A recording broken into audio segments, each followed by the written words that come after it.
Para el ejercicio 3, sí, para el ejercicio 3, dos cosas. Uno, pueden suponer que nuestra función de transición es determinista, porque eso lo van a necesitar en algún punto de sus demostraciones. Y dos, pueden,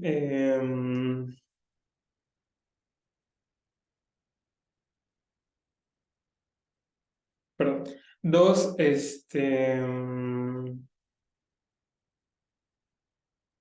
¿qué era lo segundo que les iba a decir del ejercicio 3? Ah, sí, si hay casos similares, o sea, si la demostración en diferentes casos es muy parecida, pueden obviarla, ¿no? Pueden decir así como es análogo al caso anterior, una cosa así, para que no tengan que desarrollar todos los casos, ¿vale?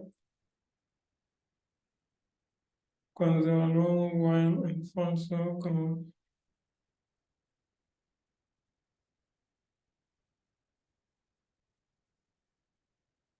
se evalúa un while en falso. ¿Cómo se hace para que el while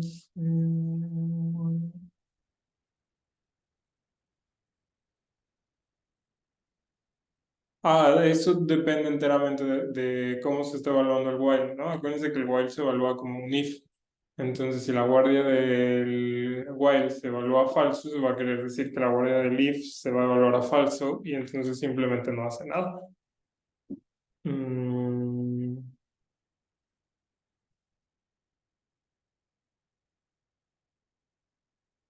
y realmente no pueden, o sea, sí tienen, la única forma de tener un while en la pila es dentro de una secuencia.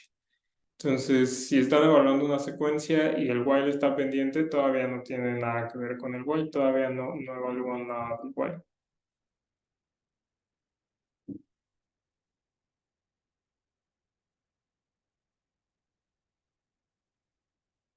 Ajá, no es, o sea, acuérdense que la regla de evaluación de while, ya estoy compartiendo en pantalla, no, esto. Acuérdense que la regla de evaluación de while es, si nosotros damos un while b, do, end, esto se va a evaluar a.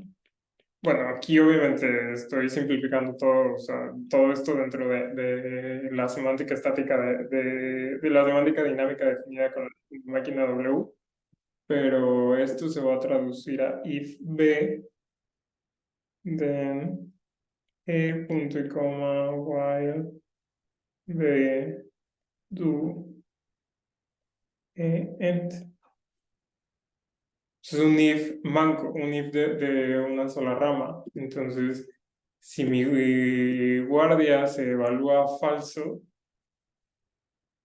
si esta guardia es falsa, eso va a querer decir que aquí esta guardia es falsa. ¿Qué pasa en un if si la guardia es falsa? Con el caso de then.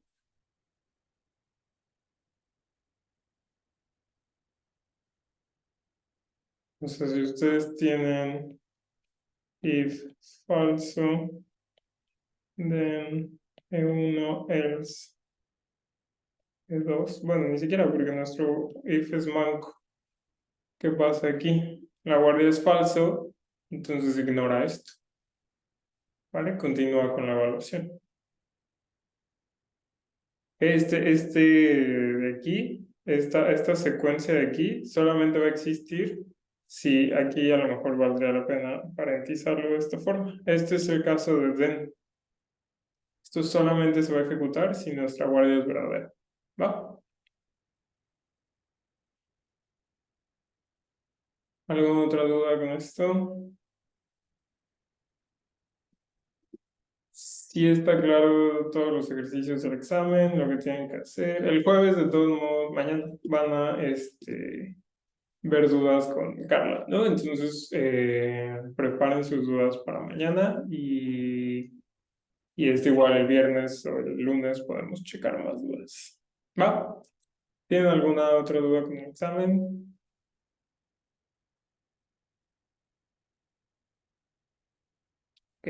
Perfecto. Entonces, vamos a comenzar hoy un nuevo tema. Este tema es la razón por la cual vimos el tema anterior de tipos de datos estructurados. Bueno, realmente lo que estamos haciendo con estos dos temas, los tipos de datos algebraicos y el tema de hoy, que el tema que vamos a ver hoy, es prepararnos o tener las herramientas necesarias para poder modelar un lenguaje orientado a objetos. Lo que nosotros estamos buscando, ¿no? El objetivo o lo que nos falta por estudiar en el curso es justamente la formalización de un lenguaje orientado a objetos. Los lenguajes orientados a objetos tienen ciertas características, tienen ciertas funcionalidades, entonces lo que nosotros estamos buscando es modelarlas o formalizarlas en un lenguaje, tal como lo hicimos con Mini Haskell en el caso de la programación funcional y While en el caso de la programación procedimental. La diferencia aquí va a ser justamente que la orientación a objetos tiene esta parte importante que son justamente los objetos. Entonces tenemos que modelar estos objetos de alguna forma, tenemos que jugar con estos objetos de alguna forma en específico. Entonces esa es la razón por la cual estamos viendo estos dos temas relacionados a tipos antes de dar el salto a definir objetos, porque todos estos temas tienen que ver justo con la forma en la que vamos a estar trabajando con nuestros objetos. Entonces el tema de hoy es un tema de subtipado. ¿Qué se refiere el subtipado o la subtipificación? Lo que me va a permitir hacer esto es eliminar las conversiones entre tipos. ¿Qué nos referimos con esto? ¿Qué pasa si nosotros ponemos esto en un lenguaje?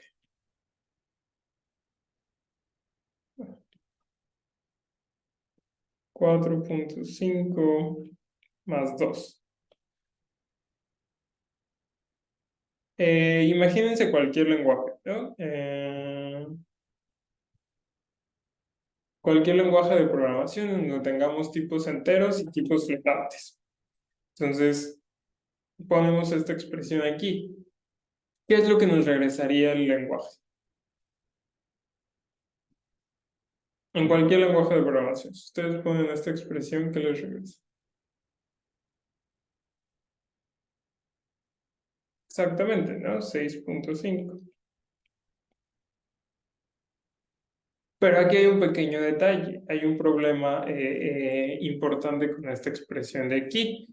Esta expresión no es correcta. Si nosotros nos fijamos en los tipos de esta expresión, esto tendría un tipo flotante, o doble, o cualquier tipo que se nos ocurra con manejo de puntos flotantes. Y este de aquí tendría un tipo entero.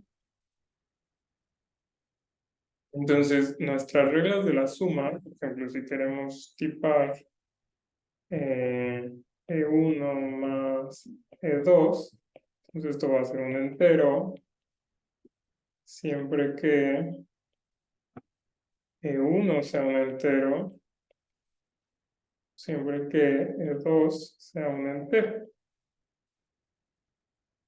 Esta sería la regla para la suma, ¿no? Podríamos tener otra regla para la suma relacionada con flotantes. E1 más E2 va a ser de tipo float, siempre que E1 sea de tipo float y E2 sea de tipo float. Y aquí de hecho estaríamos haciendo algo que no hemos hecho hasta el momento, pero que es algo perfectamente posible, que es justo una sobrecarga de operadores. Tenemos el mismo operador, en este caso el símbolo de más, que hace una suma entre enteros y una suma entre flotantes. Es algo que todos los lenguajes de programación hacen. No hay un símbolo especial. No hay un símbolo especial para la suma entre enteros, ni hay un símbolo especial para la suma entre flotantes, y es más, algunos lenguajes hasta utilizan este mismo símbolo para la suma entre cadenas de texto, es decir, la concatenación, o la concatenación de listas. Se utiliza este mismo símbolo para muchas cosas. Sin embargo, si nosotros somos muy estrictos respecto a nuestro sistema de tipos, esta expresión de aquí no es de ninguna de estas dos formas. Entonces nuestra semántica estática nos diría, no, esta expresión está mal, porque la suma espera o bien dos enteros o bien dos flotantes. Y aquí tú le estás pasando un flotante y le estás pasando un entero. Y eso nos regresaría justamente a un error de tipos. Esto está mal tipado. Es una expresión que no se puede tipar. Pero los lenguajes de programación no hacen eso. Los lenguajes de programación hacen esto de aquí. ¿Cómo lo logran? ¿Qué es lo que hace un lenguaje de programación para que si ve esta expresión, sepa que se puede realizar una suma entre un flotante y un entero y que el resultado es este? ¿Qué es lo que pasa internamente en este lenguaje? Int es un subtipo de float, ok, ¿y qué significa eso? Porque todavía no definimos la noción de subtipado, pero ¿qué significaría eso? Exacto, lo que menciona Jonathan es muy importante, que es lo que la mayoría de los lenguajes de programación hacen, un casting.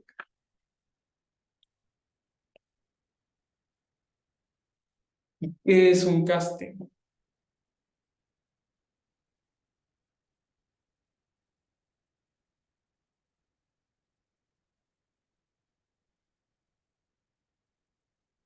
¿Para qué nos sirve un casting? O para pasar de un tipo de dato a otro. Exactamente, vamos a transformar, es una transformación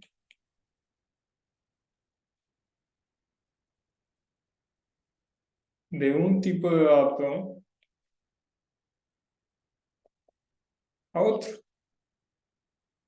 Entonces, en este caso, nosotros tenemos el 4.5 más 2. Entonces, hay dos opciones. Aquí claramente hay dos opciones. Podemos, opción 1,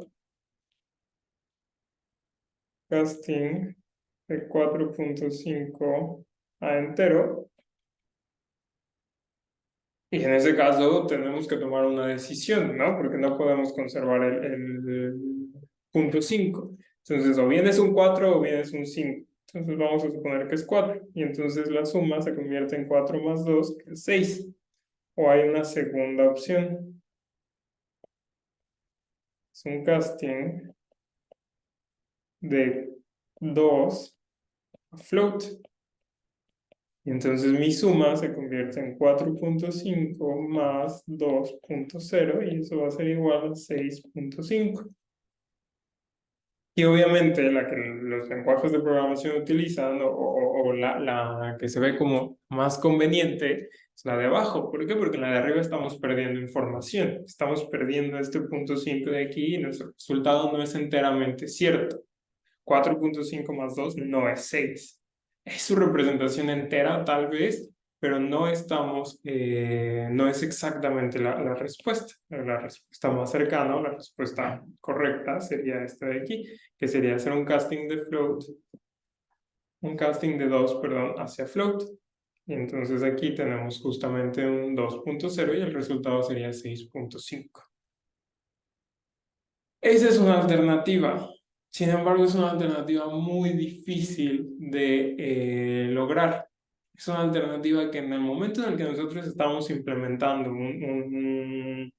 eh, un intérprete o un compilador, lograr estas conversiones de tipo son muy difíciles. ¿Por qué? Porque entonces nuestras reglas se convierten a lo que sigue.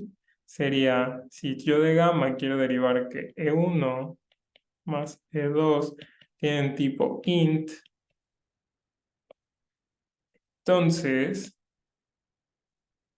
derivamos de gamma que el casting hacia int de E1 es int, derivamos de gamma que el casting hacia int de E2 es int.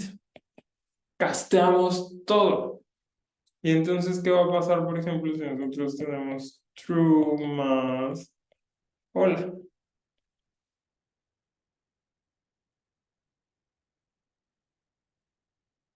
Vamos a intentar hacer un casting y aquí va a haber un error.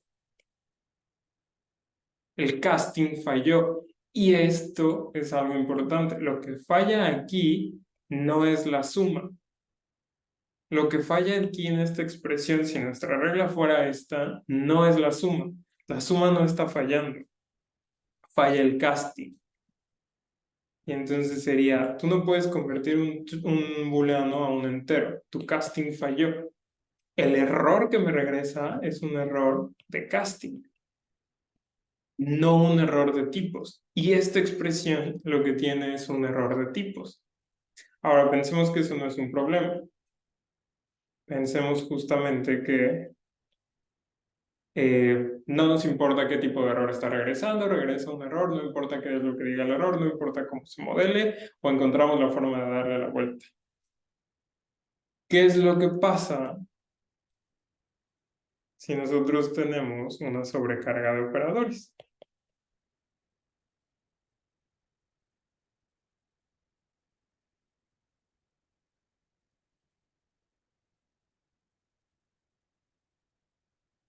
Siguiendo esta noción de hacer un casting, tenemos esta sobrecarga de operadores.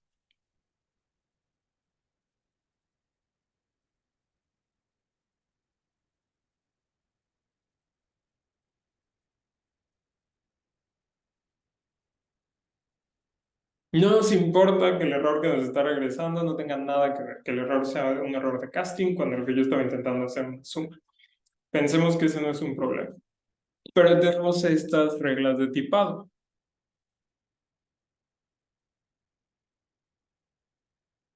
Y yo veo esta expresión de aquí.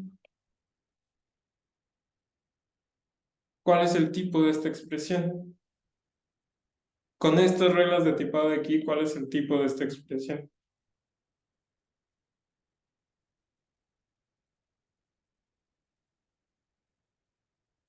Es float, sí, ciertamente. ¿Por qué? Porque yo puedo hacer un casting y esto sería 1.0 más 2.0. Pero también es int, porque el 1 ya por sí solito es un entero y el 2 por sí solito también es un entero. Entonces,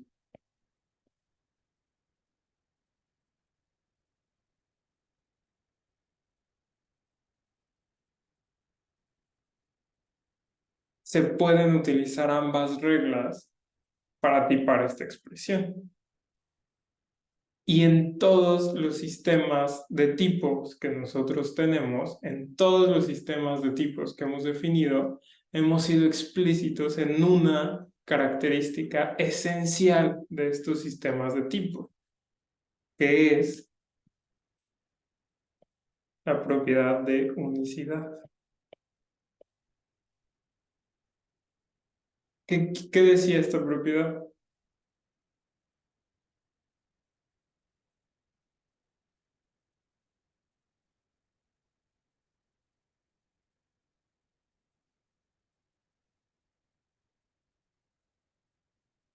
¿Se acuerdan qué decía la propiedad de unicidad de tipos?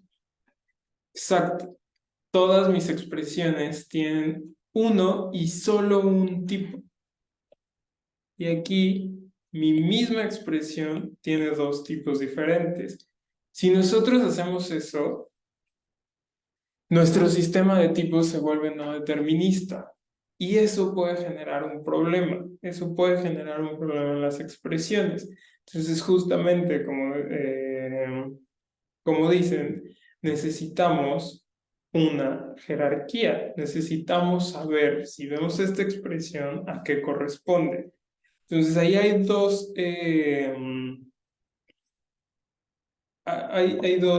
problemas con utilizar castings para solucionar este conflicto. El primero es que los errores dejan de ser errores en las operaciones y se convierten en errores de casting. Ya no hay errores de tipo, ahora hay errores de casting.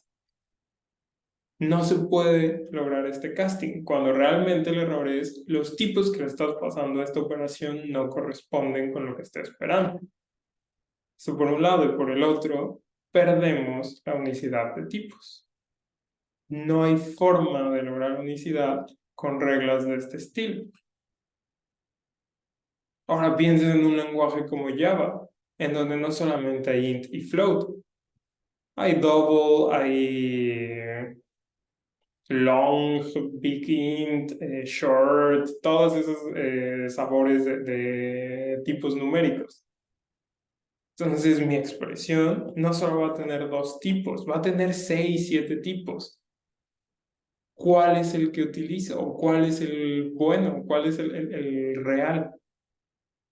Entonces, el utilizar esta noción de casting no es la mejor alternativa cuando nosotros estamos lidiando con esto. Sin embargo, la alternativa que hemos hecho hasta este punto, digo, nunca hemos tenido dos tipos, pero la alternativa que podríamos estar siguiendo en este punto es esto está mal. Entonces, la forma en la que lo vamos a corregir es justamente con esta noción de subtipado. ¿Y en qué consiste el subtipado? Justamente el subtipado es una operación, o bueno, no una operación, sino es un proceso que me va a dar flexibilidad en el uso de mis operaciones, en los tipos que están esperando mis operaciones, siempre y cuando esos dos tipos estén relacionados, siempre y cuando haya una relación entre esos dos tipos. ¿Cuál va a ser esa relación? La relación de subtipado, que nosotros vamos a escribir así, como un menor o igual. Así es como vamos esa es la notación que vamos a utilizar para la relación de subtipado. Y entonces, la relación de subtipado nos permite usar valores de un tipo en lugar de otro, siempre y cuando estos dos estén relacionados. De hecho, todo es un objeto exacto. Y eso es lo que para lo que vamos a necesitar subtipado en programación orientada a objetos. ¿Cómo se ve el subtipado en Java? Se ve de esta forma. Todo hereda de object. Si yo aquí tengo una clase animal, y de animal yo puedo tener mamífero, y en mamífero yo voy a tener venado. Aquí el subtipado se ve todavía más evidente. La herencia, eso que desde el principio de la carrera hemos llamado herencia, eso que desde que aprendimos Java nos han dicho que es herencia, no es otra cosa más que un subtipado. Venado es subtipo de mamífero. Mamífero es subtipo de animal y todo lo que esté escrito en Java es subtipo de object. ¿Qué es lo que me está permitiendo eso? Utilizar venados en contextos de mamíferos, mamíferos en contextos de animal y animal en contextos de objeto, que es exactamente la noción de subtipado. Y esta es la razón por la cual estamos estudiando el subtipado. Para poder modelar clases y para poder modelar objetos, como se trabajan en Java o como se hacen en Java, necesitamos la herencia. Para poder estudiar la herencia, para poder formalizarla, necesitamos esta relación. Y es esto justamente lo que vamos a modelar. Para eso necesitamos el subtipado. Hoy lo vamos a ver de una forma como mucho más relajada, pero eventualmente la próxima semana que ya veamos nuestro lenguaje orientado a objetos, vamos a ver cómo esta relación de subtipado en la orientación a objetos se vuelve herencia. ¿Vale? Ok. Entonces, ¿de qué va la relación de subtipado?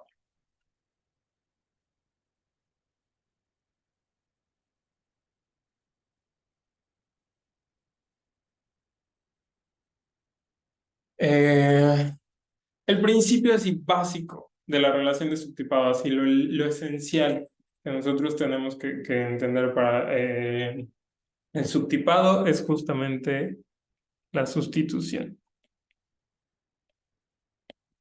¿Qué quiere decir esto? Que si S es subtipo de T, entonces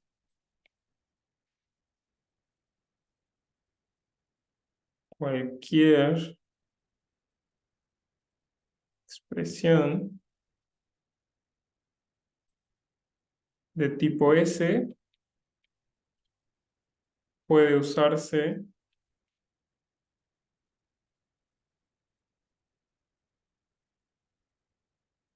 en cualquier contexto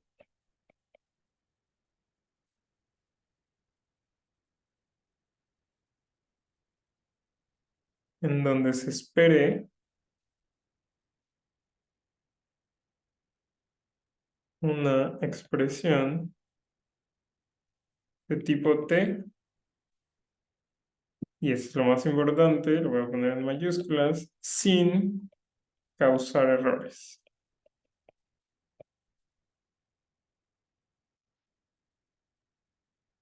Esto es el principio del subtipado, la sustitución.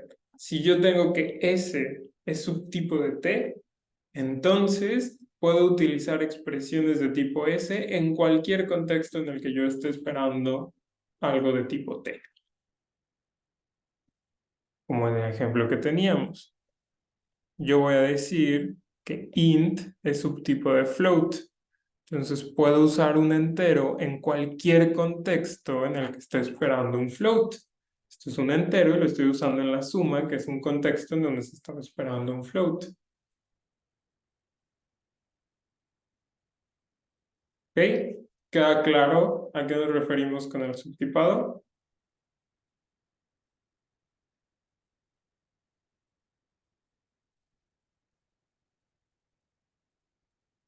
Perfecto. Subtipado cumple tres propiedades muy importantes, que son las tres propiedades que vamos a utilizar siempre. Es reflexivo. Esto quiere decir que el T siempre va a ser subtipo de sí mismo.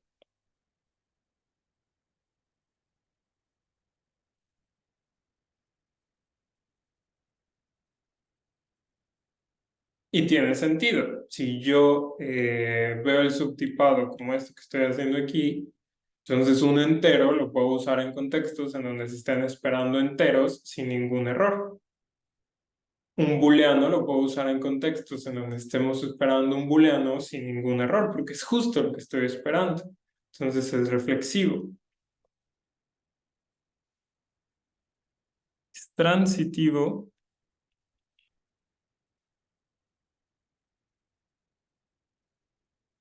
Esto quiere decir que si T es subtipo de S y S es subtipo de R, entonces T va a ser subtipo de R.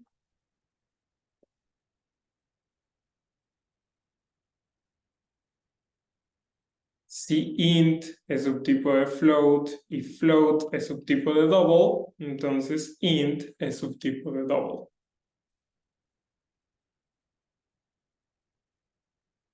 Y tiene sentido. Si nosotros queremos usar, si nosotros tenemos un entero y estamos y tenemos un contexto en donde necesitamos un doble, pero no tenemos un float, podemos convertir primero nuestro float nuestro entero a float y luego sería el convertirlo a doble.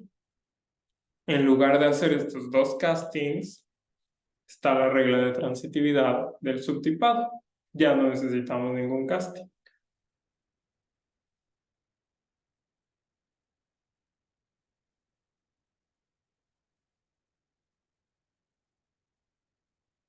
Por último, la regla que va a modelar esta definición que vimos acá es la siguiente, que es la regla de... bueno, aquí podría parecer obvio cuál va a ser la regla siguiente. Si es reflexivo y es transitivo, podríamos pensar que es simétrico. ¿Simétrica la regla de subtipado? Esto quiere decir que si T es subtipo de S, entonces S va a ser subtipo de T. No, no es simétrica. Justo aquí tenemos el ejemplo. Int es subtipo de float. Todos los enteros los podemos convertir a flotantes sin perder información. los flotantes no los podemos convertir a enteros sin perder información. Entonces la regla de subtipado no es simétrica. Entonces no es una relación de equivalencia. Eso es algo muy importante. No cumple la propiedad de simetría. Entonces, nuestra tercera propiedad va a ser la propiedad de subsunción. Y la propiedad de subsunción es exactamente esto que tenemos aquí. Si de gamma derivamos que E tiene tipo S y S tiene tipo T, de gamma derivamos que E tiene tipo T. Esta es la regla de subsunción. Es exactamente lo que estamos diciendo aquí. Si S es subtipo de T y yo tengo una expresión de tipo S, la puedo usar en cualquier contexto en donde esté esperando una T. Eso quiere decir que para ver a mi expresión E como de tipo T, tengo que derivar que E es de tipo S y ver que existe el subtipado entre S y T. Si yo quiero usar si yo quiero usar el 2 como un flotante, veo que el 2 es un entero y que los enteros son subtipo de flotante. Y de esa forma lo podemos hacer, que sería justo lo que nosotros tenemos acá. Desde el contexto vacío queremos derivar que 4.5 más 2 tiene tipo float.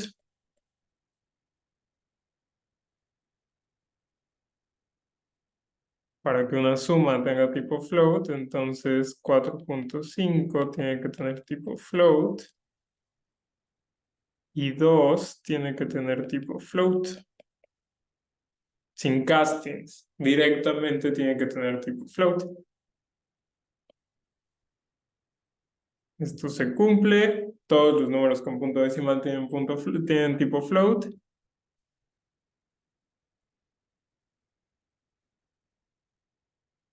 Y para que esto se cumpla, entonces lo que voy a tener que hacer es de gamma derivar que 2 tiene tipo int y decir que int es subtipo de float. Esto siempre se cumple porque es un entero. Y esta es nuestra relación de subtipado, obviamente aquí, asumiendo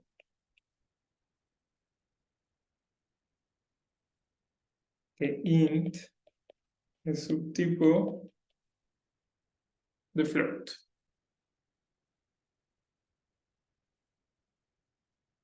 Y de esta forma, nuestra operación tiene sentido. Nuestra operación se puede tipar sin ningún problema. ¿Vale? ¿Hay alguna duda con esto?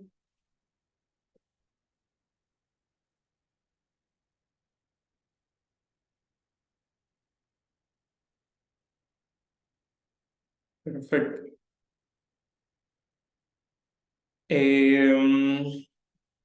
Lo que nosotros vamos a hacer, obviamente, con esta noción de subtipado, pues es extenderlo a lenguajes orientados a objetos para utilizarlo justamente para modelar la herencia, pero primero tenemos que entender cómo se comporta para los tipos que ya conocemos, es decir, los tipos con los que hemos trabajado hasta este punto.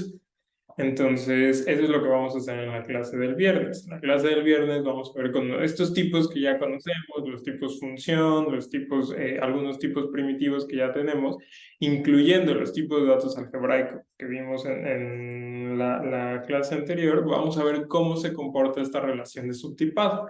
La relación de subtipado es algo que nosotros tenemos que definir cuando definimos un sistema de tipos. Nosotros decidimos quién es subtipo de quién, obviamente respetando jerarquía respetando cierto sentido común. Nosotros no podemos decir, string subtipo de bool. ¿Por qué? ¿En qué sentido yo puedo utilizar todas las cadenas de texto como un booleano? Entonces, dependiendo de los lenguajes, la relación de subtipado va a ser diferente. Nosotros definimos quién es subtipo de quién. Eso lo vamos a hacer la siguiente clase. Pero hoy, nada más para terminar, vamos a ver de qué forma podemos interpretar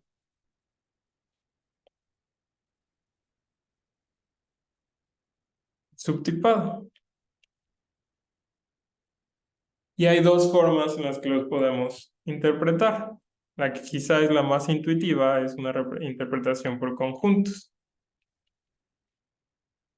Si vemos a nuestros tipos como un conjunto, entonces, si S es subtipo de T, entonces toda expresión de tipo S es una expresión de tipo T. Esta sería una interpretación por conjuntos.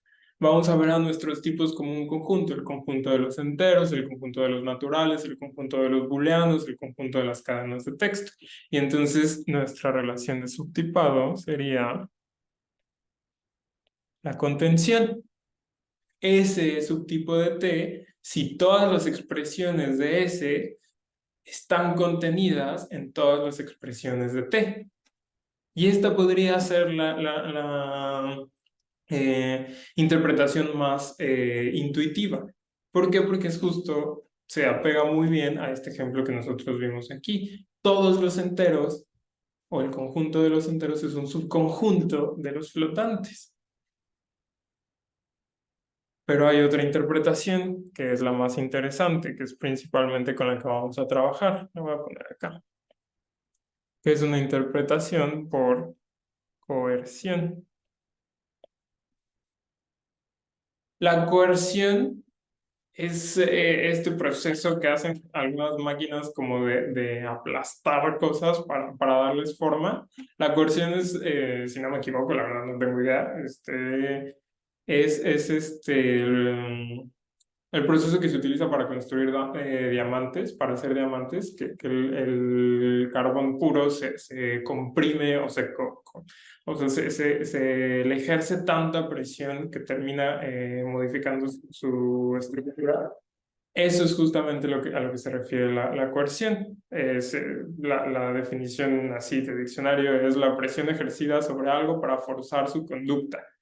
Entonces, eso es justamente lo que se refiere a la coerción.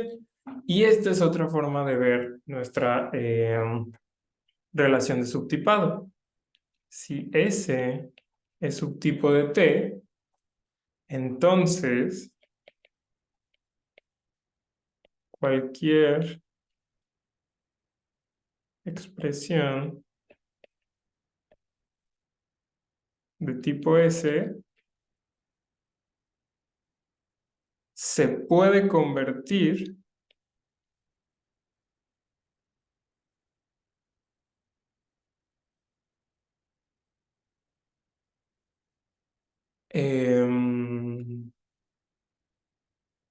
aquí me falta algo importante, de forma única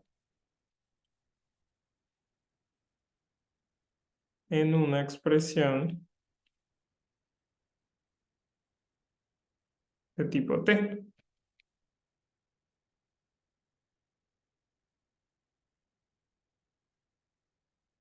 Es decir, hay una coerción desde el tipo S hacia el tipo T.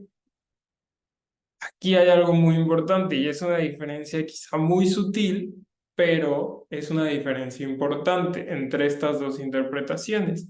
Si nosotros tenemos la expresión 4.5 más 2, la representación por conjuntos me diría, ok, entonces esto es igual directamente a 6.5. ¿Por qué? Porque este sería el flotante. Sería únicamente ver esto como un flotante y listo. La representación por coerción, intuitivamente lo que haría sería, ok, entonces tú lo que me quieres decir es esto de aquí. Convierto este 2 en un flotante. Paso de tipo entero a tipo flotante. El resultado obviamente es el mismo, 6.5, pero la coerción hace este cambio, mientras que la representación o la interpretación por conjuntos no lo hace. ¿Ok? Entonces, en este ejemplo, por coerción, el 2 se convierte en 2.0. ¿Por qué? Porque vamos a tomar una expresión de tipo S y la vamos a convertir a una expresión de tipo T. Ahora, algo importante de esta conversión es que es de forma única. El 2 tiene una y una única representación como flotante. Yo no puedo decir, ahorita mi 2 vale 2.0, pero después va a valer 2.1. No, la conversión es única, ¿vale? Estas son las dos representaciones. Esta les digo es la más intuitiva, porque justamente es verlo como subconjuntos, mientras que esta es más cercana a este proceso de casting. Porque lo que hace un casting es exactamente esto de aquí, esta conversión. Solamente que en lugar de verlo como un casting, lo estamos viendo como una coerción de subtipos. Pero al final es lo mismo. ¿Va? ¿Alguna duda?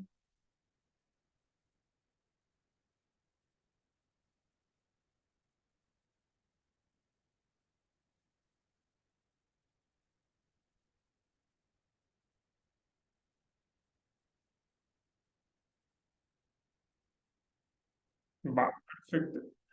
Entonces, bueno, vamos a dejar hasta aquí la clase de hoy. El viernes definimos nuestras reglas de subtipado para los tipos que tenemos. Y entonces ya con eso el lunes empezaríamos con nuestro lenguaje orientado a objetos. ¿Va? Vale. Oiga, profe, Sí, ¿cree que nos puede subir los videos anteriores para la tarea examen, por favor? sí. Sí, ahorita pongo un recordatorio y se los subo. ¿Va? Voy a intentar subirlos hoy al ratito. Si no, mañana temprano se los subo. ¿Va? Vale. Nos vemos. Cuídense. Hasta luego, profe, buen día. Hasta luego.